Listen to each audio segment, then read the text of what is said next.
مين اللي بيخلي الست نكديه، الراجل ولا هي لوحدها؟ في ستات نكديه لوحدها. نتكلم بقى في خروجه ستات، قعده ستات. تعالي نتكلم في قعده ستات. ها، الستات لما بتتجمع في بيت مفيش حد غيرهم، احكي لي بيبقوا نكديين قد ايه؟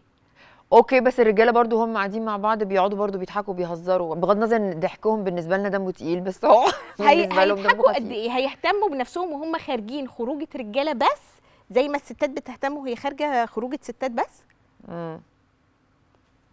الراجل الست بتضطر تكون نكديه من كميه المسؤوليه اللي هي بتشيلها، لكن الراجل بيبقى مسؤوليته ايه؟ مسؤوليته ان هو البيت ها؟ والمصاريف بتاعه البيت. البيت في ايه؟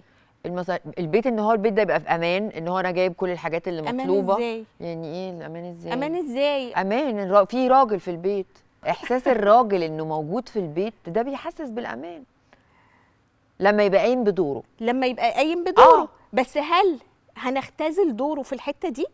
طب يعني انت شايفه دور الراجل ايه؟ لا، دور الراجل بقى حته احنا مش شايفينها خالص. ايه بقى دور الراجل؟ اول حاجه يحتوي الست، ماشي، يحبها، يقدرها. لكن الست ولا كانت محتاجه وهي قاعده في بيت باباها، او حتى لو البنات اللي عايشه لوحدها مش محتاجين حد يصرف عليهم.